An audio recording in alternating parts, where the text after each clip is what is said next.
Ma professeure a refusé de se confiner pendant une vraie fusillade à l'école. Elle a même bloqué l'interrupteur de la lumière pendant que les coups de feu se rapprochaient. Quand je l'ai suppliée de nous laisser nous cacher, elle a dit « Asseyez-vous ou vous êtes renvoyé ». Je l'ai juste regardé fixement. C'était il y a 1 an. La semaine dernière, elle a été emmenée hors de son appartement menotté. J'étais dans la classe d'histoire AP de Mademoiselle Brown quand l'annonce de confinement a crépité dans le haut-parleur. Confinement. Confinement. Ce n'est pas un exercice. Nous avions fait cet exercice une centaine de fois depuis la maternelle. Éteindre les lumières. Se cacher dans le coin. Rester silencieux. Simple. Tout le monde a commencé à bouger automatiquement, mais Mademoiselle Brown s'est placée devant nous avec ce regard qu'elle prend quand quelqu'un remet en question son autorité. « Retournez à vos bureaux maintenant. » Sa voix avait ce ton qui signifiait qu'elle ne plaisantait pas. Je n'ai approuvé aucun exercice de confinement aujourd'hui. J'ai levé la main par habitude. Mais Mademoiselle Brown, nous sommes censés... Les seules procédures que vous suivez sont les miennes. Asseyez-vous, ou vous aurez tous 0 à vos présentations. Puis elle a lancé son discours entier sur le fait qu'elle enseignait depuis 25 ans. Celui sur le respect et comment sa génération n'avait pas besoin d'être constamment prise par la main. Voilà le truc avec Madame Brown. C'était une de ces professeurs super strictes sur des trucs bizarres, mais paresseuses pour l'enseignement réel. Elle vous marquait absent pour 30 secondes de retard, mais donnait des A à tout le monde sur des dissertations qu'elle n'avait évidemment pas lues. J'ai une fois rendu un devoir avec un paragraphe entier sur Bob l'éponge au milieu, juste pour tester. J'ai eu 98. Alors la plupart d'entre nous se sont rassis. Personne ne voulait risquer sa moyenne pour ce qui était probablement juste un autre exercice. Mais ensuite l'annonce s'est répétée. Code rouge. C'est un code rouge. Tout le personnel et les élèves doivent suivre les procédures de confinement immédiatement. Ça n'arrive jamais dans les exercices. Ils l'annoncent une fois et c'est tout. Mon estomac a commencé à faire ce truc bizarre de se retourner. La même sensation que j'ai avant un grand examen pour lequel je n'ai pas étudié, sauf pire. Je n'arrêtais pas de jeter des coups d'œil à la porte. Le couloir était encore lumineux, les lumières fluorescentes allumées. Dans les exercices, les profs éteignent toujours leur lumière immédiatement. Puis, je l'ai entendu. Pop, comme des pétards. Mais pas vraiment. Tous les téléphones ont commencé à vibrer en même temps. J'ai sorti le mien sous mon bureau. Mon copain Tyler était en chimie 2 couloirs plus loin. Son message m'a glacé le sang. Caché dans le placard à fourniture. Quelqu'un a un fusil. Où es-tu ? D'autres messages affluaient derrière le classeur dans le bureau principal, sous le bureau de Monsieur Garcia. Je montre mon téléphone à Mademoiselle Brown. Mon copain dit qu'il y a quelqu'un avec un... Je vois ce qui se passe ici. Vous pensez que vous pouvez organiser une farce élaborée pour me causer des ennuis, me faire virer ? Les bruits de pop se faisaient plus forts, plus proches. Quelqu'un a crié dans le couloir. Pas un cri amusant, pas un cri de jeu. C'est probablement la classe de théâtre qui répète, a dit Madame Brown, mais même elle n'avait plus l'air sûre. Je pouvais voir la classe de Monsieur Peterson de l'autre côté du couloir. Lumières éteintes, aucun mouvement. Juste l'obscurité là où 20 élèves auraient dû être. Mes mains tremblaient tellement que je pouvais à peine taper. Henderson ne nous laisse pas nous cacher. Toujours à nos bureaux. Tyler, quoi ? Mettez-vous en sécurité maintenant. Ben a essayé ensuite. Le gentil Ben qui n'argumentait jamais avec personne. Madame Brown, s'il vous plaît. Ça semble réel. Les sentiments ne sont pas des faits. Ben, asseyez-vous. Plus de course dans le couloir. Beaucoup de pieds allant tous dans la même direction. Loin de quelque chose ou de quelqu'un. Le haut-parleur a crépité à nouveau, mais s'est coupé au milieu d'un mot. C'est là que nous avons entendu les coups de feu. Plus des pops. Bang, bang, bang. Comme quelqu'un qui claque une porte en métal, mais plus tranchant, plus fort, réel. Je me suis levé. Nous devons nous cacher maintenant. Asseyez-vous ou vous êtes renvoyés. Madame Brown s'est déplacée pour bloquer l'interrupteur de la lumière. Je ne perdrai pas mon emploi parce que vous, les enfants, voulez jouer à des jeux. Quelque chose en moi a craqué. Je m'en fiche. J'ai sprinté vers les lumières. C'est là que tout le monde a perdu la tête. La moitié de la classe s'est précipitée vers le coin sûr. L'autre moitié est restée figée à leur bureau, déchirée entre une vie entière à suivre les règles et cette voix primale criant « Danger !» Madame Brown a attrapé mon bras au passage, mais je me suis dégagé. Elle criait sur le manque de respect et les conséquences. « Vous êtes tous hystériques. Cette paranoïa est exactement ce que les réseaux sociaux vous ont fait. Une peur fabriquée, mais nous ne l'écoutions plus. Les bureaux ont gratté sur le linoléum pendant que nous barricadions la porte. Quelqu'un pleurait. Quelqu'un d'autre priait. Les enfants qui étaient figés ont finalement rampé pour nous rejoindre, s'entassant dans notre coin. 23 adolescents essayant de devenir invisibles, tout le monde sauf Madame Brown. Elle est restée à son bureau, les bras croisés, la fureur irradiant d'elle, la poignée de la porte a tremblé, tout le monde a arrêté de respirer, la poignée a tourné, verrouillé. Dieu merci. Verrouillé. Une ombre a passé sous la porte. C'est arrêté. Nous pouvions entendre une respiration de l'autre côté, ou peut-être que c'était juste mon cœur battant dans mes oreilles. Des pas s'éloignant. Ce furent les 10 secondes les plus longues de ma vie. L'équipe SWAT nous a trouvés 40 minutes plus tard. Madame Brown babillait encore sur la façon dont nous avions surréagi à un simple exercice. Et une semaine plus tard, nous avons enfin découvert pourquoi. Parce que c'est là qu'ils nous ont dit qui était le tireur. Jake Wilson de ma classe d'anglais de seconde. Le gamin calme qui s'asseyait dans le coin du fond a dessiné des personnages d'anime dans son cahier. Le paramédic a enroulé le brassard de tension autour de mon bras pendant que j'étais assise sur la civière dehors. Tout mon corps tremblait comme si j'avais de l'hypothermie alors que c'était mai. Elle n'arrêtait pas de vérifier mon pouls et de demander si je respirais bien, mais tout ce à quoi je pouvais penser, c'était Jake passant devant notre porte. Jake avec un fusil. Jake à qui j'avais prêté un crayon la semaine dernière. La détective Santos s'est présentée avec son badge et son carnet. Elle s'est accroupie à mon niveau pour me demander de revivre tout ce qui s'était passé dans la classe de Madame Brown. Je lui ai raconté l'annonce, comment Madame Brown nous avait fait rester à nos bureaux, les bruits se rapprochant. Elle a tout noté, hochant la tête quand j'ai mentionné avoir éteint les lumières moi-même. Le parking était un chaos avec des parents courant partout, des vannes de news s'installant, des ambulances partant avec leurs sirènes allumées. Maman a franchi la bande policière, encore en tenue d'hôpital, le mascara coulant sur son visage, alors qu'elle me serrait si fort que je ne pouvais plus respirer. Elle n'arrêtait pas de toucher mon visage, mes bras, vérifiant des blessures qui n'étaient pas là, tout en exigeant des réponses de la détective Santos sur comment une professeure pouvait garder des enfants exposés pendant une fusillade active.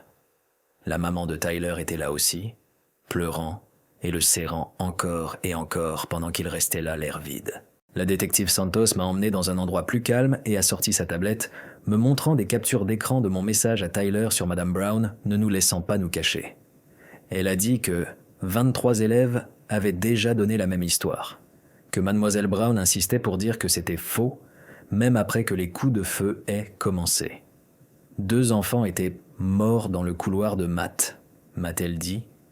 3 autres étaient à l'hôpital, tous de classe qui avaient suivi le protocole immédiatement, sauf une fille qui avait été effleurée par une balle passée à travers une porte. Papa est arrivé et a pris le relais de maman, me menant à son camion sans rien dire. La radio est restée éteinte tout le trajet jusqu'à la maison, et nous avons tous les deux sursauté quand une moto a rugi près de nous à un feu rouge. Notre maison semblait étrange, trop normale avec son odeur habituelle de café et de lessive. Papa a fait des spaghettis, mais je les ai juste poussés dans mon assiette pendant que mon téléphone vibrait avec des messages de tout le monde demandant pourquoi Mademoiselle Brown ne nous avait pas laissé nous cacher. Cette nuit-là, je n'ai pas pu dormir. Je n'arrêtais pas de revivre ces 40 minutes encore et encore. Le lendemain matin, un appel automatique du district a dit que l'école était fermée indéfiniment et que des conseillers seraient disponibles au centre communautaire. Maman a appelé pour dire qu'elle était malade et restait à la maison avec moi, mais j'ai verrouillé la porte de ma chambre et me suis assise sur mon lit en pensant à comment nous avions presque pas barricadé, comment nous avions presque resté à nos bureaux comme Madame Brown voulait. Channel 8 avait notre école à chaque pause publicitaire. Et puis le visage de Madame Brown a rempli l'écran, debout dans son allée, disant au reporter qu'elle avait maintenu le contrôle pendant le chaos et que ses élèves étaient vivants parce qu'elle n'avait pas paniqué. Maman a attrapé la télécommande et l'a jetée si fort qu'elle a fendu l'écran de la télé. Tyler m'a envoyé un lien vers une vidéo de téléphone portable de quelqu'un de la classe de M. Peterson, sombre, montrant tout le monde caché et silencieux, pendant que la voix de Madame Brown traversait les murs en parlant de peurs fabriquées. Le timestamp indiquait 14h47, juste quand elle bloquait l'interrupteur. La vidéo avait 50 000 vues en 2 heures, et les commentaires étaient brutaux. J'ai passé la journée suivante dans ma chambre à sursauter chaque fois que la maison craquait ou qu'une porte de voiture claquait dehors. Maman a apporté de la soupe que je n'ai pas touchée, et le chat de groupe n'arrêtait pas avec des discussions sur des avocats et des procès, mais je ne pouvais me concentrer sur rien. Le principal Foster a appelé ce soir-là, avec sa voix prudente de principal, disant que le district avait besoin de ma déclaration écrite sur les actions de Madame Brown séparées de l'enquête policière. Maman a pris le téléphone et lui a dit que je la fournirais par l'intermédiaire de notre avocat, ce qui était une nouveauté pour moi, puisque je ne savais pas que nous en prenions un. Le lendemain matin, la maman de Ben l'a conduit parce qu'il avait besoin de parler à quelqu'un qui était là, quelqu'un qui comprenait. Nous nous sommes assis sur mon porche et il n'arrêtait pas de commencer des phrases qu'il ne pouvait pas finir sur le fait d'avoir presque resté assis, sur ce qui se serait passé si je n'avais pas éteint ses lumières. Ses mains tremblaient comme les miennes. Les parents de Tyler l'ont déposé plus tard cet après-midi et nous sommes allés directement dans le jardin où la table de pique-nique était sous le grand chêne. Il a remonté son jean et m'a montré les ecchymoses violet foncé couvrant ses 2 genoux de quand il s'était coincé derrière les étagères de stockage chimique dans ce placard à fournitures. Sa voix est restée plate quand il m'a raconté comment les coups de feu se rapprochaient et il savait que j'étais 2 couloirs plus loin, mais ne pouvait rien y faire. Nous sommes restés là 1 heure, sans vraiment parler de ça, mais sans parler d'autre chose non plus, pendant que ses doigts grattaient le bois écaillé de la table. Le jour 5 a commencé avec maman au téléphone pour prendre des rendez-vous. Et à midi, elle avait trouvé Rebecca Thompson, cette avocate spécialisée dans les cas de sécurité scolaire. Son bureau en ville avait des coupures de journaux couvrant tous les murs, des titres sur des procès pour négligence et des violations de sécurité dans des écoles à travers l'État. Rebecca a regardé les notes de maman et a dit « Ce que Madame Brown a fait va au-delà d'un mauvais jugement. Garder des élèves exposés pendant une fusillade active était une mise en danger criminelle. Il y a quelque chose de troublant dans la façon dont Madame Brown continue d'insister que tout est faux, même avec ses coups de feu résonnant dans les couloirs. Qu'est-ce qui rend une professeure si convaincue que le danger réel n'est pas réel quand toutes les autres classes sont déjà sombres et cachées? Elle a expliqué comment d'autres familles déposaient déjà des poursuites civiles, mais les charges criminelles dépendraient du bureau du procureur. La réunion communautaire au jour 6 a tourné au chaos. À la seconde où Madame Brown a franchi les portes du centre civique avec son représentant syndical, les parents ont commencé à crier immédiatement pendant qu'elle restait là, avec la même expression contrôlée qu'elle avait pendant la fusillade, répétant qu'elle avait suivi son jugement professionnel. Quelqu'un a jeté une bouteille d'eau qui a heurté le mur derrière elle et les gardes de sécurité ont dû former un cercle autour d'elle pour la faire sortir. La détective a appelé ce soir-là avec une question qui m'a glacé tout le corps, demandant si Madame Brown avait jamais mentionné Jake Wilson en classe puisque c'était son élève 3 ans plus tôt. Jake Wilson était le nom que tout le monde connaissait par des murmures et des messages de groupe, mais les news ne le disaient pas encore. Jour 7, matin. J'ai enfin réussi à me doucher et à changer de vêtements que je portais depuis des jours. Papa était à la cuisinière à faire des pancakes comme n'importe quel dimanche, mais nous avons tous les 2 sursauté quand la sonnette a sonné. Juste le livreur déposant un paquet. Mais cette fraction de seconde de panique devenait notre nouvelle normalité. Ce soir-là, les news ont enfin confirmé ce que tout le monde savait déjà, montrant la photo de l'annuaire de Jake de quand il avait diplômé. Ce gamin calme que je me rappelais vaguement de ma première année. L'animateur a largué la vraie bombe, disant que Wilson avait déposé une plainte formelle contre l'enseignante Patricia Brown 3 ans plus tôt pour abus psychologiques. Maman a attrapé son téléphone immédiatement pour appeler notre avocate pendant que papa cherchait en ligne des traces de la plainte de Jake.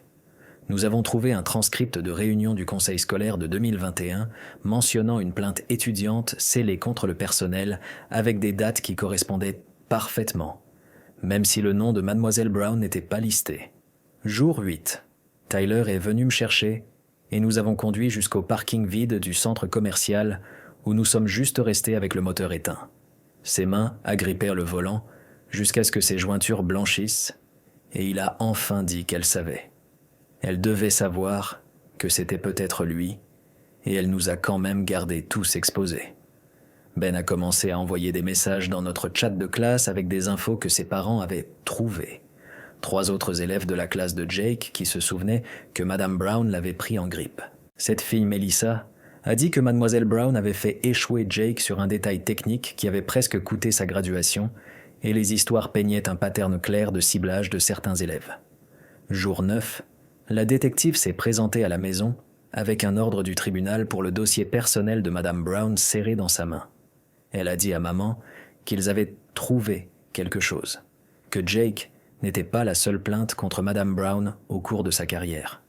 Il y en avait 6 autres, toutes scellées et résolues sans aucune action. Elle avait besoin de ma déclaration détaillée sur les mots exacts de Madame Brown pendant le confinement. Chaque chose qu'elle avait dite pendant que nous la suppliions de nous laisser nous cacher.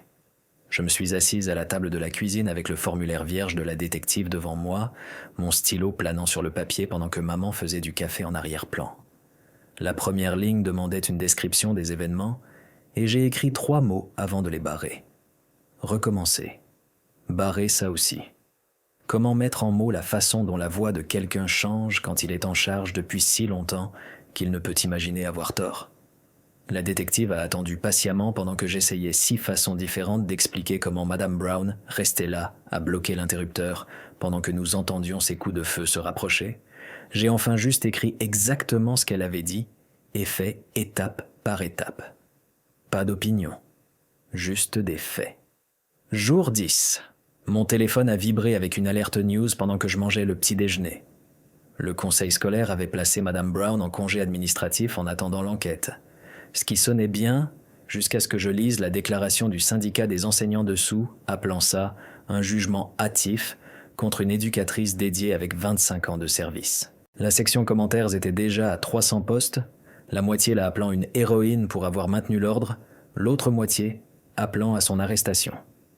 Maman a fermé mon ordinateur et m'a dit d'arrêter de lire, mais j'avais déjà vu mon nom mentionné 14 fois. Cet après-midi, le principal Foster s'est présenté à notre porte, l'air de ne pas avoir dormi depuis des jours. Il s'est assis sur notre canapé et a fixé ses mains en disant à maman sur les plaintes au fil des ans.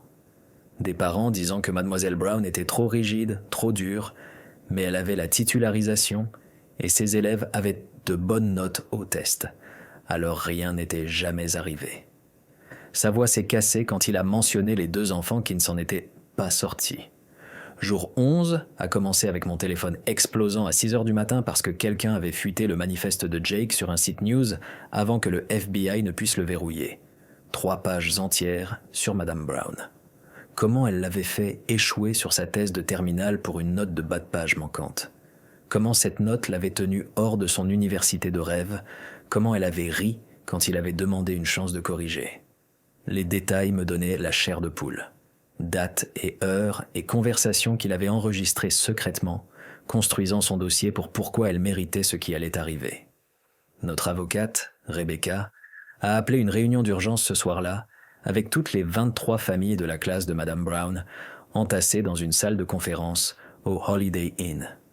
Elle est restée devant, avec une pile de papier, et a largué la bombe que le district scolaire savait pour la fixation de Jake sur Madame Brown parce que son thérapeute avait envoyé un avertissement 2 mois avant la fusillade. La salle a explosé avec des parents criant et pleurant et exigeant des réponses pendant que Rebecca essayait d'expliquer les lois sur le rapport obligatoire et la responsabilité. Jour 12. Je me suis réveillé avec 47 notifications Instagram parce que Madame Brown était allée sur un podcast appelé Truth in Education et avait passé 1 heure à se peindre comme la victime de la culture woke et de l'hystérie adolescente. Elle a même utilisé mon nom complet, m'a appelé une élève problématique avec des problèmes d'assiduité, a tordu les funérailles de ma grand-mère en moi, séchant les cours pour m'amuser. L'animateur n'arrêtait pas d'être d'accord avec elle, disant « Les enfants d'aujourd'hui sont mous, ne peuvent pas gérer la structure, ont besoin d'espaces sécurisés au lieu d'une vraie éducation. » Rebecca a déposé une injonction de cesser et de s'abstenir dans les 2 heures, mais l'épisode avait déjà été téléchargé 12 000 fois. Mon Instagram s'est rempli d'inconnus me traitant de menteuse, de chercheuse d'attention, d'actrice de crise. Quelqu'un a trouvé le numéro de travail de maman à l'hôpital et a commencé à appeler le poste des infirmières, demandant si elle était fière d'avoir élevé une fille qui détruit la vie des profs. C'est le jour 13. Tyler est venu avec son sac de couchage et s'est assis par terre dans ma chambre parce que ni l'un ni l'autre ne pouvaient supporter d'être seuls. Nous sommes restés là dans le noir à 3 heures du matin, tous les deux bien réveillés, fixant le vide. Il n'arrêtait pas de revivre ce jour, comment il aurait pu tirer l'alarme incendie de la salle de chimie. Comment ça aurait évacué tout le monde avant que Jake ne commence. Les « et si » nous dévoraient tous les deux. Mais il n'y avait rien à dire pour arranger ça. Le mari de Madame Brown, qui vendait de l'immobilier partout en ville, a lancé un GoFundMe pour sa défense légale le lendemain matin, qui a atteint 30 000 $ en 6 heures. La description appelait ça « une chasse aux sorcières contre une professeure dédiée ». Incluait des photos d'elle à des remises de diplômes avec d'anciens élèves devenus médecins et avocats, omettant soigneusement quiconque ne cadrait pas avec le récit. Des gens de 3 États plus loin donnaient et laissèrent des commentaires sur comment les libéraux détruisent l'éducation.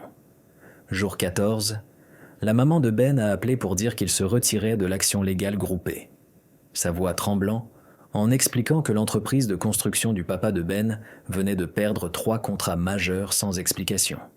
Elle n'arrêtait pas de dire qu'il ne pouvait pas prouver que c'était lié. Mais tout le monde savait que le beau-frère de Madame Brown dirigeait la plus grande firme de développement en ville et jouait au golf avec la moitié du conseil municipal. Daniel Harris de ma classe m'a trouvé au café cet après-midi, son téléphone déjà sorti et tremblant dans sa main, alors qu'il se glissait sur le siège en face de moi.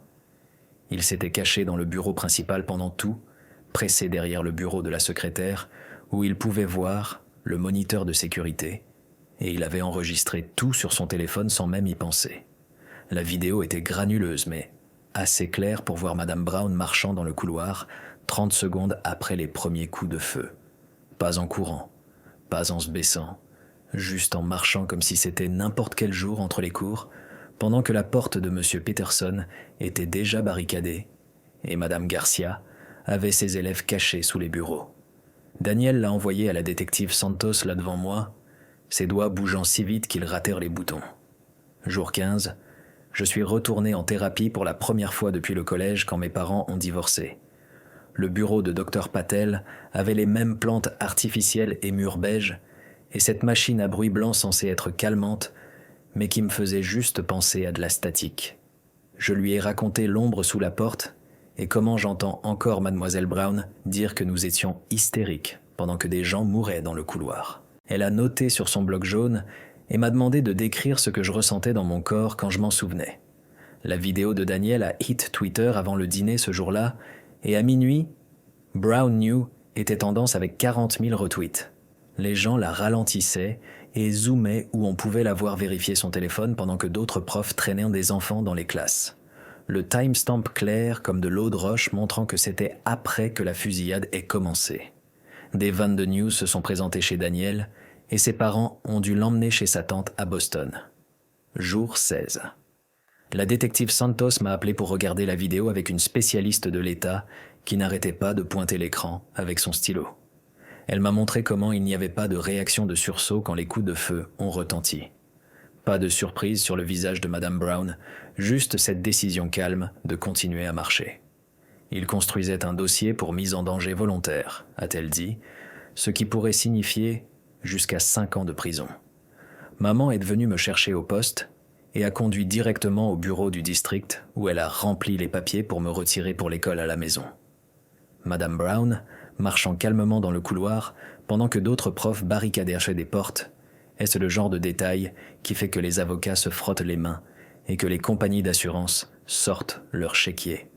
Elle a pris 3 semaines de vacances qu'elle économisait depuis des années et m'a dit qu'elle se fichait de mes candidatures à l'université. Elle se souciait que je sois en vie. Et nous avons toutes les deux fini par pleurer dans la cuisine pendant que les pâtes débordaient sur la cuisinière. Jour 17. L'avocat de Madame Brown a tenu une grande conférence de presse sur les marches du tribunal avec 3 de ses anciens élèves debout derrière lui en costume.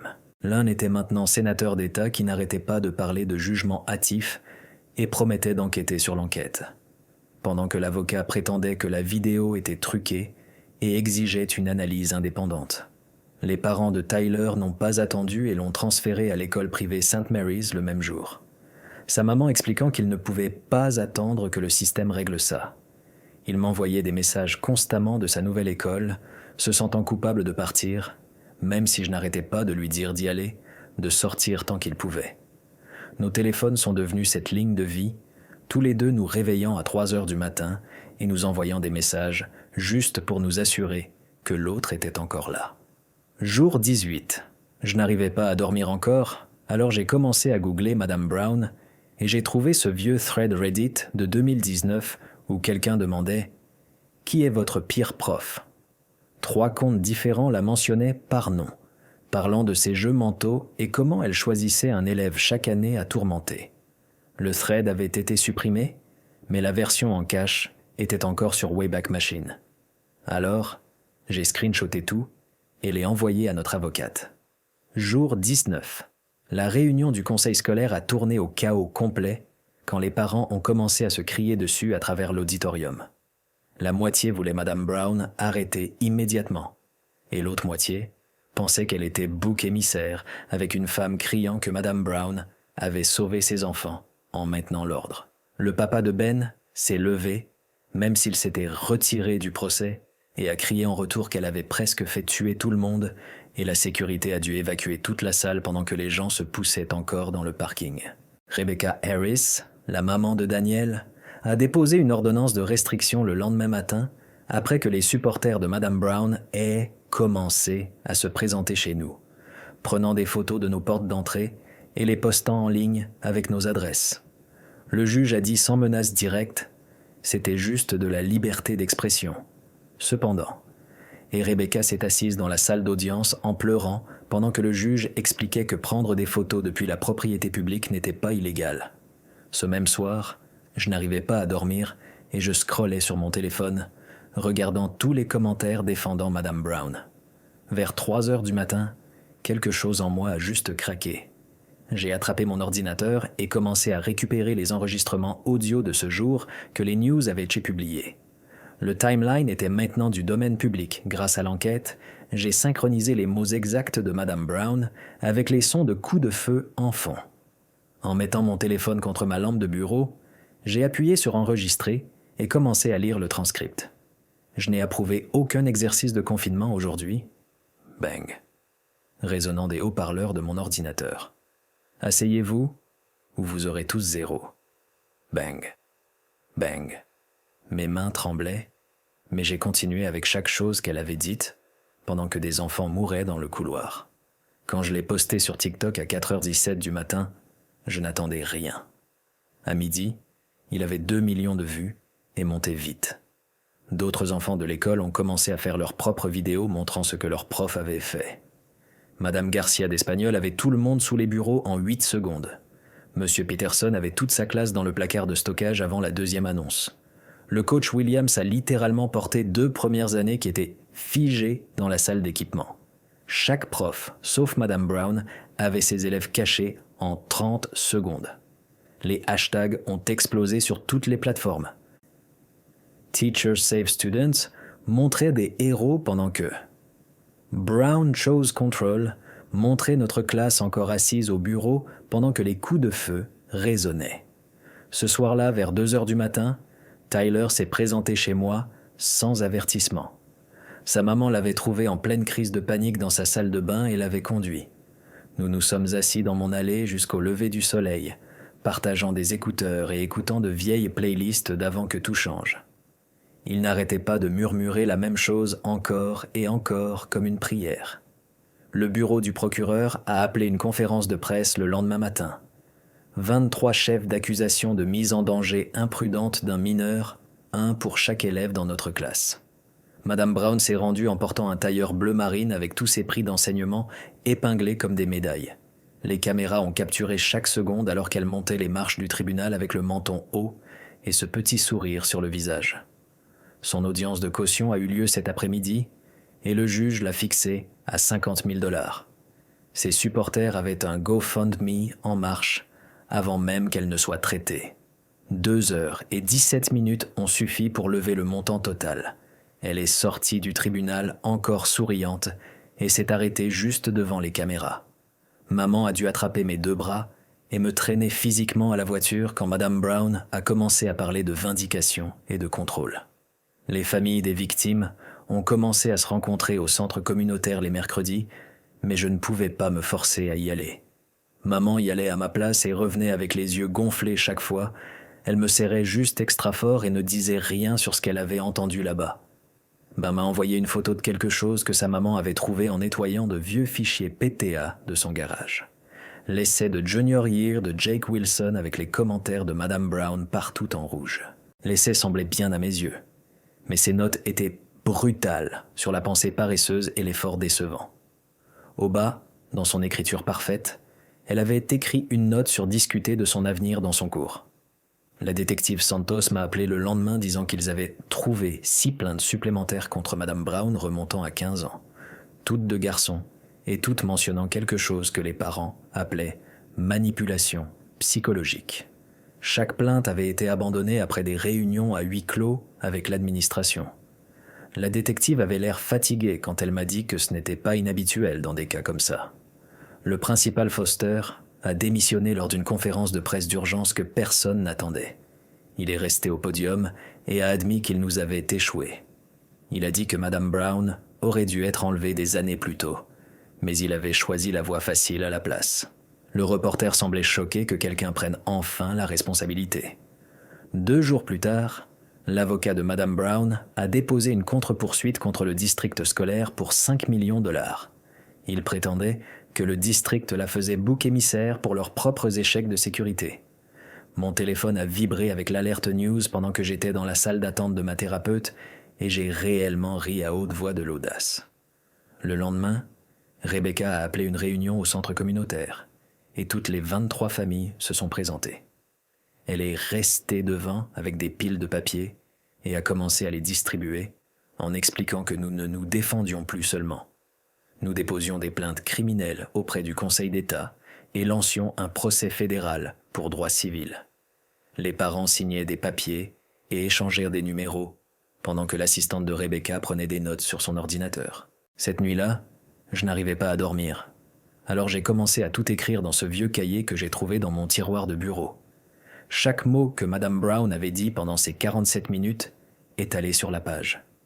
La façon dont elle bloquait l'interrupteur, comment elle nous menaçait de zéro et de renvoi pendant que les coups de feu se rapprochaient. Dr Patel a dit que l'écriture aidait à traiter le trauma, mais ça ressemblait plus à construire un dossier. 3 jours plus tard, mon téléphone a explosé avec des notifications sur ce nouveau site web. Un groupe d'anciens élèves de Madame Brown avait créé quelque chose appelé « Survivors of Room 203 ». J'ai cliqué sur le lien et vu témoignage après témoignage affluer. 37 histoires dans les premiers jours seuls. Des enfants d'il y a 10 ans décrivant les mêmes tactiques. Humiliation publique quand tu la questionnais. Note mystérieusement baissant si tu défiais son autorité. Jeu mentaux qui te faisait douter de toi-même. Le pattern était là pour que tout le monde le voie. Un reporter local m'a contacté par maman demandant si je ferais une interview. Mes mains tremblaient quand la caméra a commencé à tourner, mais j'ai gardé ma voix stable et leur ai dit exactement ce qui s'était passé. Comment elle nous regardait pendant que les coups de feu résonnaient dans le couloir et a choisi son autorité sur nos vies. Le segment a été diffusé ce soir-là et mon téléphone n'a pas arrêté de vibrer pendant des heures. Ben a surpris tout le monde le lendemain en postant son propre histoire sur Instagram malgré ses parents le suppliant de ne pas le faire. Il a écrit sur presque resté assis parce qu'il avait plus peur de la punition de Mademoiselle Brown que de mourir. Il a dit J'ai sauvé sa vie en la défiant. En 3 heures, son post avait 10 000 partages et montait. L'agent du FBI a appelé mes parents cet après-midi avec de nouvelles infos qu'ils avaient découvertes. Jake avait envoyé un message à un ami la veille de la fusillade sur Madame Brown, le détruisant devant tout le monde. L'ami avait supprimé les messages par culpabilité, mais les enquêteurs les ont récupérés des serveurs de la compagnie téléphonique. Les messages étaient explicites sur les plans de Jake et sa haine spécifique pour Madame Brown. 2 jours plus tard, les news ont annoncé que le mari de Madame Brown avait demandé le divorce et avait déménagé au milieu de la nuit. Les documents du tribunal montraient qu'il le planifiait depuis des mois, mais la fusillade avait accéléré son calendrier. Même son propre mari abandonnait le navire. J'ai dû retourner à l'école pour récupérer mes affaires puisque le semestre se terminait. La salle 203 était encore scellée avec du ruban de scène de crime sur la porte. Le couloir semblait étrange et sentait le nettoyant industriel essayant de couvrir autre chose. J'ai pris mes choses de mon casier, aussi vite que possible pendant que Tyler attendait dans le parking avec la voiture en marche. Le ministère public a amené cette experte nommée Dr. Catherine Mills, spécialisée dans la réponse aux crises. Elle a passé 3 jours à tout examiner, et sa conclusion était brutale. Madame Brown a violé chaque protocole établi et montré une négligence grave qui a directement mis nos vies en danger.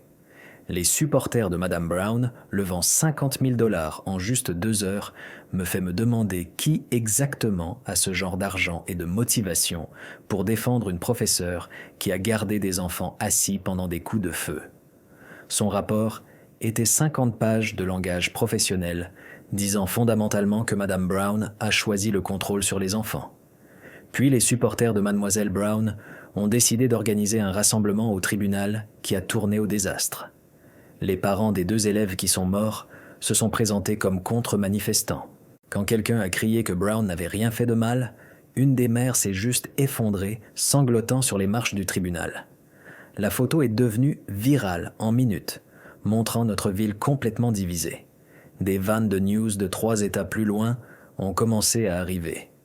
La maman de Tyler a organisé une réunion de groupe de soutien au centre communautaire ce week-end, où 23 de nous survivants nous sommes rassemblés en cercle de chaises pliantes. La fille de la classe de M. Peterson n'arrêtait pas de tordre ses cheveux autour de son doigt pendant qu'elle parlait de comment leur prof avait immédiatement retourné des bureaux pour faire une barrière. Un autre enfant de l'aile science a décrit son prof les tirant dans la salle de stockage chimique et bloquant la porte avec un classeur. Tout le monde avait la même histoire sauf nous. Leurs profs les ont protégés. La nôtre a essayé de nous faire tuer. Une fille m'a juste regardé et a dit « Nous n'aurions pas dû avoir à nous sauver nous-mêmes ». Et tout le monde a hoché la tête. Le Conseil d'État de l'éducation a enfin lancé leur enquête au jour 35, après que la pression médiatique soit devenue trop intense. Rebecca m'a appelé cet après-midi pour dire qu'il suppunait 10 ans de record du district scolaire. Elle a dit que les enquêteurs avaient trouvé 17 plaintes formelles contre Madame Brown qui n'avaient jamais été correctement documentées. Des charges criminelles contre les administrateurs qui l'avaient recouvertes étaient maintenant sur la table. Maman a organisé un dîner avec la famille de Tyler ce soir-là, où nous nous sommes tous assis autour de leur table de salle à manger à pousser la nourriture dans nos assiettes. Le papa de Tyler n'arrêtait pas d'essayer de parler de ses plans d'université pour l'année prochaine, mais les mots restaient en suspens. Sa maman a mentionné des idées de vacances d'été, mais s'est arrêtée au milieu de la phrase quand une voiture a pétaradé dehors et nous avons tous sursauté. Nous faisions tous semblant de ne pas être différents maintenant, que les bruits forts ne nous faisaient pas figer, que les ombres ne faisaient pas accélérer nos cœurs. Au jour 40, je me suis retrouvé au bâtiment du Capitole de l'État avec un microphone devant moi et 300 personnes dans l'audience. Le comité législatif était assis derrière leur longue table prenant des notes pendant que je lisais ma déclaration préparée. Je leur ai dit que Mademoiselle Brown avait utilisé son autorité comme une arme pendant qu'une arme était dans notre école. J'ai dit qu'elle avait choisi son ego sur nos vies. J'ai demandé combien de plaintes il faut avant que quelqu'un agisse. Les représentants m'ont juste fixé quand j'ai fini. 2 jours plus tard, un concierge nommé Frank a contacté notre avocate avec quelque chose d'énorme. Il avait de la vidéo de sécurité d'il y a 3 ans que personne ne connaissait parce que c'était d'un vieux système de caméra qu'ils avaient oublié de déconnecter. La vidéo montrait Jake sortant de la classe de Madame Brown avec des larmes coulant sur son visage avant de frapper un mur si fort que ses jointures saignaient. Le timestamp correspondait exactement au jour où Jake avait déposé sa plainte contre elle. L'enquête originale n'avait jamais inclus cette vidéo parce que personne n'avait pensé à vérifier l'ancien système. La famille de Ben nous a appelés au jour 42 pour dire qu'ils rejoignaient le procès. L'entreprise du papa de Ben avait mystérieusement récupéré tous ses contrats le même jour où le FBI a commencé à enquêter le beau-frère de Madame Brown pour manipulation de témoins. Son papa a dit que certaines choses sont plus importantes que l'argent. Mais nous savions tous la vérité. Le beau-frère a reculé quand des agents fédéraux se sont présentés à son bureau. Le grand jury s'est réuni la semaine suivante et a upgradé les charges de Madame Brown à tentative de meurtre par indifférence dépravée. Son avocat est allé aux news appelant ça un excès procuratorial. Mais le DA a tenu une conférence de presse expliquant que garder des enfants exposés pendant une fusillade active montrait un mépris extrême pour la vie humaine. Les experts légaux à la TV disaient que cette charge s'appliquait habituellement seulement aux morts par conduite en ivresse. Mais ce cas pourrait créer un nouveau précédent. Tyler a reçu sa lettre d'admission anticipée à l'Université d'État au jour 45, mais les a appelés cet après-midi pour différer pour une année sabbatique. Il est venu ce soir-là, et nous nous sommes assis sur mon porche pendant qu'il expliquait qu'il ne pouvait pas me laisser affronter le procès seul. Nous savions tous les deux que ce que nous avions n'était plus des trucs d'ados normaux. Nous étions connectés par quelque chose de plus sombre maintenant, quelque chose qui allait au-delà de l'amour dans la survie partagée. Le jour 47 était mon premier bon jour depuis la fusillade. J'ai passé 6 heures entières sans y penser en aidant maman à réorganiser le garage. Puis la culpabilité m'a frappé comme un camion. Comment pouvais-je oublier même pour une minute quand 2 enfants étaient morts ? Dr Patel a dit que la guérison n'est pas linéaire pendant notre session, mais ça ressemblait à une trahison. Ça ressemblait à abandonner les enfants qui ne s'en étaient pas sortis. Le Conseil d'État a tenu leur audience au jour 50 pour révoquer la licence d'enseignement de Mademoiselle Brown. Elle s'est présentée en tailleur noir, prétendant que c'était un lynchage d'une éducatrice dédiée. Quand ils lui ont montré les témoignages de 37 anciens élèves décrivant son comportement, elle les a appelés des enfants faibles qui ne pouvaient pas gérer des standards élevés. Plusieurs membres du conseil se sont reculés visiblement de leur micro. La femme dirigeant l'audience a dû appeler à l'ordre 2 fois quand Madame Brown a commencé à crier sur la culture de l'annulation. Ils ont voté à l'unanimité pour révoquer sa licence définitivement et ont référé le cas au procureur général pour des charges supplémentaires liées à la mise en danger d'enfants couvrant toute sa carrière. Les quelques semaines suivantes sont passées dans un flou de réunions légales et sessions de thérapie jusqu'à ce que la détective Santos m'appelle au jour 52 avec des news qui ont fait trembler mes mains si fort que j'ai laissé tomber mon téléphone. Elle fouillait dans de vieux dossiers personnels au bureau du district quand elle a trouvé un dossier scellé de 2009 sur le transfert de Madame Brown de Westfield High. Une élève là-bas avait essayé de se tuer et laissé une note de 3 pages nommant Madame Brown spécifiquement pour l'humiliation quotidienne et les jeux mentaux qui l'avaient poussée à ce point. L'école avait discrètement muté Mademoiselle Brown dans notre district plutôt que d'enquêter parce que la femme du superintendant était la cousine de Madame Brown. Dans les heures suivant la fuite de la détective Santos à un ami reporter, mon téléphone a commencé à exploser avec des notifications d'un groupe Facebook appelé Survivors of Patricia Brown qui avait déjà 200 membres. D'anciens élèves de 3 écoles différentes partagèrent des histoires remontant à 25 ans sur ses tactiques, l'humiliation publique, la façon dont elle donnait des instructions contradictoires puis punissait les enfants pour être confus, comment elle gaslightait les élèves sur des choses qu'elle avait dites minutes plus tôt. Une fille de 1998 a écrit que Mademoiselle Brown lui avait dit qu'elle était trop stupide pour l'université devant toute la classe, puis nié quand ses parents se sont plaints. Un autre enfant de 2003 a dit que Madame Brown l'avait fait se tenir devant la classe pendant qu'elle listait tout ce qui n'allait pas dans son essai, incluant se moquer de son bégaiement. Le pattern était toujours le même, toujours protégée par des administrateurs qui trouvaient plus facile de la muter que de gérer les plaintes. 2 jours plus tard, maman m'a conduite pour rencontrer les Johnson et les Garcia, dont les enfants, Michael et Sophia, étaient des morts dans la fusillade parce qu'ils étaient restés à leur bureau suivant les ordres de Madame Brown. Madame Johnson a tenu ma main pendant que des larmes coulaient sur son visage et a dit qu'elle ne blâmait aucun de nous survivants.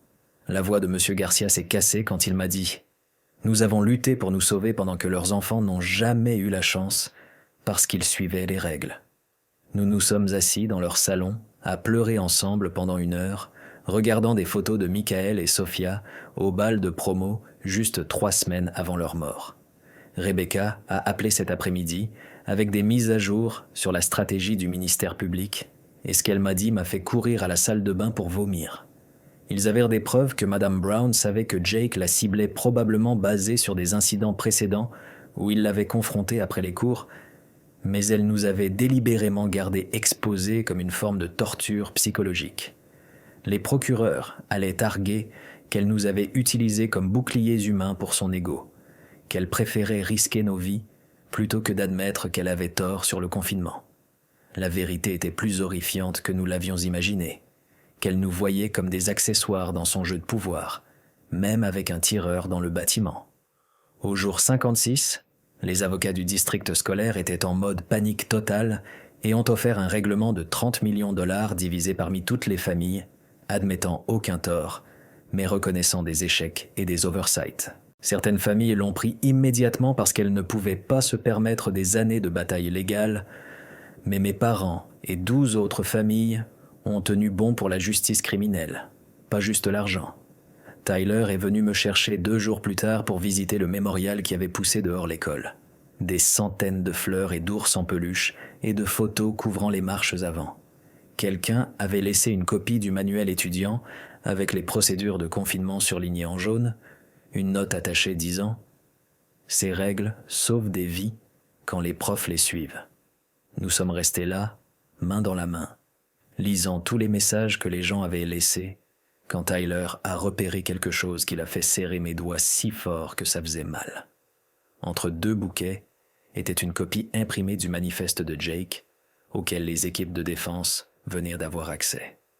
5 pages détaillant les méthodes d'enseignement de Madame Brown comme un manuel de torture psychologique. Il documentait l'humiliation publique, les instructions délibérément confuses, suivies de punitions pour ne pas écouter, le gaslighting sur des choses qu'elle avait dites ou faites, exemple après exemple, avec date et témoins. Le FBI avait vérifié chaque incident qu'il décrivait par des interviews avec d'anciens élèves. Cette même semaine, l'ancienne assistante enseignante de Madame Brown de 2015 a enfin brisé son silence dans une interview avec les news locales. Elle avait quitté après un semestre parce qu'elle ne pouvait plus regarder ce que Madame Brown faisait aux élèves, avait même rapporté à Principal Foster. Mais rien n'avait été fait parce que Madame Brown avait la titularisation et le syndicat combattrait toute action disciplinaire. Un autre administrateur qui a choisi la voie facile plutôt que de protéger les enfants, un autre adulte qui aurait pu arrêter ça des années plus tôt. Frank, le concierge trouvant de la vidéo de sécurité oubliée sur un vieux système de caméra, est le summum du plot device qui sauve la journée. Bien que je suppose que la vraie vie vous donne parfois des preuves emballées avec un ruban quand vous en avez le plus besoin. La déposition de Ben a eu lieu au jour 62 et ses parents m'ont envoyé le transcript plus tard parce qu'ils étaient si fiers de sa force. Sa voix apparemment n'a jamais vacillé quand il a dit « Mademoiselle Brown nous a enseigné que l'autorité était plus importante que la sécurité, mais ce jour-là, j'ai enseigné à tout le monde que la survie est la seule chose qui compte. » Le procureur a demandé s'il me blâmait pour avoir défié Madame Brown. Et Ben a dit que j'étais le seul adulte dans cette salle qui avait agi comme tel, qu'une fille de 17 ans avait montré plus de leadership qu'une femme avec 25 ans d'expérience d'enseignement. Le FBI s'est présenté chez le beau-frère de Madame Brown le lendemain matin avec un mandat pour manipulation de témoins et obstruction à la justice, après l'avoir attrapé sur écoute menaçant les partenaires d'affaires du papa de Ben si Ben ne changeait pas son témoignage. Tout son réseau de soutien s'effondrait alors que les gens réalisaient les longueurs auxquelles elle était allée pour se protéger, embaucher des enquêteurs privés pour creuser de la saleté sur les familles des élèves, faire pression sur quiconque pourrait témoigner contre elle par son beau-frère. 2 semaines plus tard, je me suis assise à notre table de cuisine avec Rebecca, le procureur, étalant des pages de notes pour ma déclaration d'impact sur la victime. Elle a poussé un bloc légal vers moi et m'a dit de ne pas me retenir parce que le jury avait besoin de comprendre tout ce que Madame Brown avait fait ce jour-là. Tyler s'est assis à côté de moi, sa main sur mon genou sous la table pendant que j'écrivais sur comment elle nous avait gardés à nos bureaux pendant qu'un tireur marchait dans les couloirs. J'ai écrit jusqu'à ce que ma main crampe, puis tapé sur mon ordinateur, puis écrit encore. Les mots sont sortis en colère d'abord, puis triste, puis juste fatigué. Rebecca a lu mon brouillon et a hoché la tête, me disant que ça aiderait le jury à voir la vérité. 2 jours plus tard, le greffier du tribunal a appelé pour dire que le procès était fixé à 3 mois. 3 mois entiers d'attente. J'ai essayé de revenir à des trucs normaux comme la préparation SAT et les candidatures à l'université. Mais comment écrire sur tes objectifs futurs quand tu as presque pas eu de futur du tout? L'essai Common App demandait un défi que j'avais surmonté et j'ai juste fixé la page blanche pendant des heures. Puis, au jour 70, mon téléphone a explosé avec des textos de Ben. Madame Brown avait envoyé un email aux parents de Ben disant que leur fils était confus sur ce qui s'était passé et suggérant qu'ils lui prennent de la thérapie pour l'aider à se rappeler correctement. Le procureur l'a fait arrêter dans les 2 heures.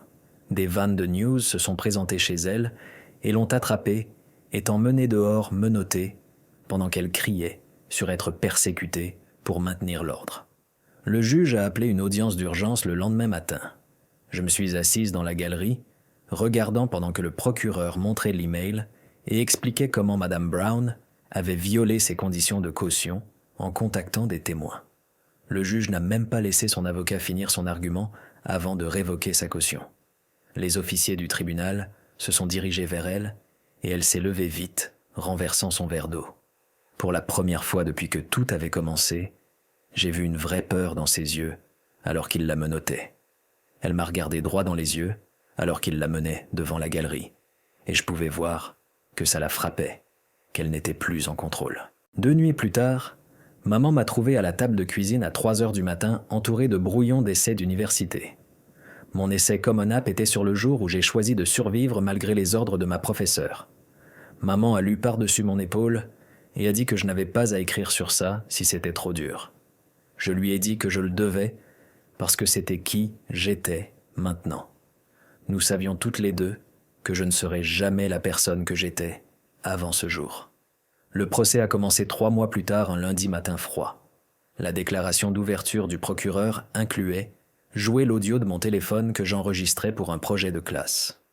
On pouvait entendre les coups de feu se rapprocher, les élèves pleurer, et la voix de Madame Brown claire comme de l'eau de roche, disant que nous étions hystériques et fabriquant de la peur.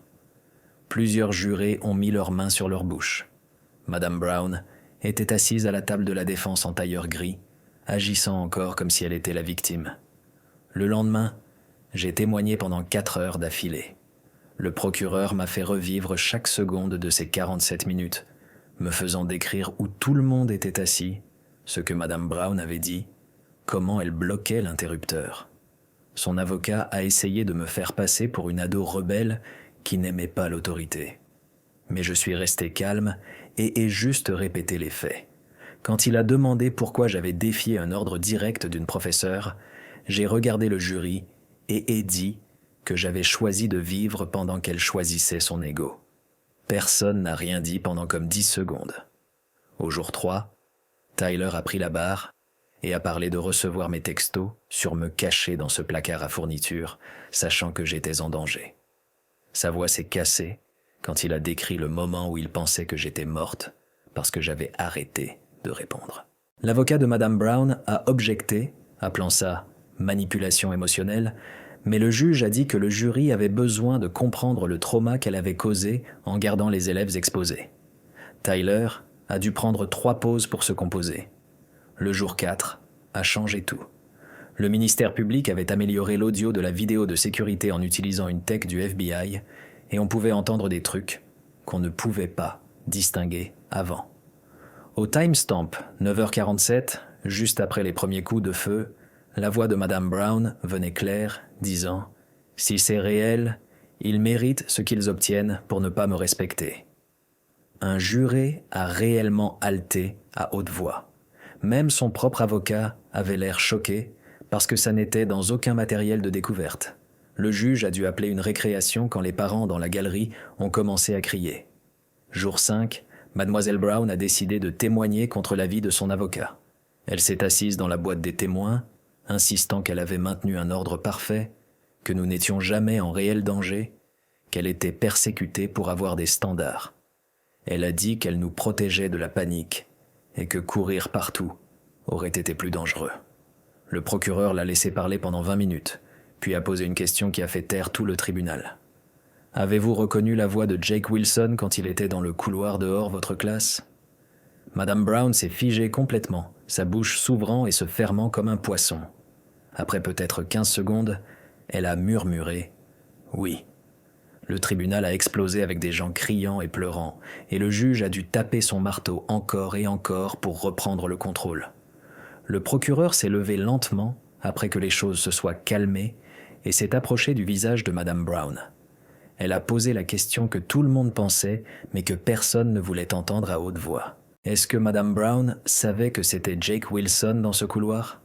Le même Jake Wilson qui avait déposé 3 plaintes contre elle l'année dernière. La main de Madame Brown a commencé à trembler et son visage est passé du rouge au blanc au gris en environ 5 secondes. Tout le tribunal a retenu son souffle, attendant sa réponse. Finalement, elle a craqué et a commencé à crier sur comment Jake avait besoin d'apprendre le respect, tout comme nous tous. Les membres du jury se sont regardés avec la bouche ouverte et une dame au fond a commencé à pleurer. 3 semaines plus tard, nous sommes tous revenus pour le jour du verdict et on pouvait sentir la tension comme de l'électricité dans l'air. Le jury a pris 6 heures pour décider, mais quand ils sont revenus, ils l'ont trouvé coupable de tout. 23 chefs d'accusation de mise en danger d'enfants, plus quelque chose appelé indifférence dépravée qui sonnait encore pire. Madame Brown s'est effondrée dans sa chaise quand ils l'ont lu, et pour la première fois, elle avait l'air effrayée au lieu d'en colère. Le juge a dit qu'elle pouvait avoir jusqu'à 25 ans, et les familles des 3 enfants qui étaient morts ont commencé à sangloter. 2 semaines après ça, j'ai dû lire ma déclaration d'impact sur la victime à la sentence. Mes mains suaient tellement que je pouvais à peine tenir le papier, mais je me suis forcé à la regarder pendant que je parlais. Je lui ai dit qu'elle m'avait enseigné que être en charge sans être intelligent à ce sujet était dangereux. Que essayer de contrôler les gens sans se soucier d'eux était juste être méchant. J'ai dit que je porterais ces 47 minutes avec moi pour toujours, mais qu'elle devrait porter ce qu'elle avait choisi de faire. Le juge lui a donné 18 ans avec une chance de liberté conditionnelle après 12. Quand les gardes ont mis les menottes, elle s'est tournée vers nous tous et a dit qu'elle maintenait juste des standards. Même alors, elle ne comprenait pas. Et c'était peut-être la pire partie de tout. 1 mois plus tard, Tyler et moi nous sommes assis dans sa voiture regardant des ouvriers installer de nouveaux détecteurs de métal et caméras à l'école. Nous étions différents maintenant, collés ensemble par ce qui s'était passé, mais aussi juste différents à l'intérieur. Tyler a pris ma main et a dit « Nous avons survécu ». Et cette fois, ce n'était pas une question. Ben est allé à la réunion du conseil scolaire ce printemps et a donné ce discours incroyable sur réparer comment il gérait toutes les plaintes contre les profs. Sa voix était forte et claire, rien comme le gamin effrayé qui avait presque resté assis ce jour-là. Il a dit « Aucun élève ne devrait avoir à choisir entre ses notes et rester en vie ». J'ai commencé à l'université d'État cet automne en étudiant la politique éducative parce que quelqu'un doit réparer ce truc. Ma colocataire ne savait pas ce qui s'était passé. Et pendant quelques semaines, j'étais juste Brianna au lieu de la fille de la fusillade. Ça faisait du bien, mais aussi bizarre de garder cette énorme chose en moi. Ils ont rouvert la salle 203 comme une salle mémoriale en novembre et m'ont demandé de parler à la cérémonie. Se tenir où Madame Brown se tenait autrefois semblait si étrange, mais j'ai dit à tout le monde que protéger les enfants n'est pas juste sur les verrous et les exercices, c'est sur écouter quand ils disent que quelque chose ne va pas. Maman m'a conduite à la maison pour les vacances d'hiver et nous sommes passés devant l'école où des enfants jouaient au basket comme si rien ne s'était jamais passé là. Je lui ai dit qu'ils avaient l'air si jeunes et elle a dit que nous l'étions tous à l'époque. Nous savions toutes les deux que je ne serais jamais aussi jeune à nouveau parce que l'innocence était une autre chose qui était morte ce jour-là. Tyler et moi Nous sommes rencontrés à notre vieux café quand nous étions tous les deux à la maison pour les vacances. Nous vérifions encore où sont les sorties et sursautons quand quelqu'un laisse tomber un plateau, mais nous apprenons à vivre avec. Tyler a tenu ma main et a dit que nous écrivions de nouveaux chapitres maintenant. Ce qui sonnait cheesy, mais aussi vrai. Les cicatrices seraient toujours là, mais nous étions plus que ce qui s'était passé dans la salle 203. Nous étions les enfants qui avaient refusé de rester dans nos sièges quand se lever signifiait rester en vie. Merci de m'avoir laissé me demander tout ça avec vous aujourd'hui. Ça a été tout un voyage de poser des questions ensemble. Prenez soin de vous. Likez la vidéo.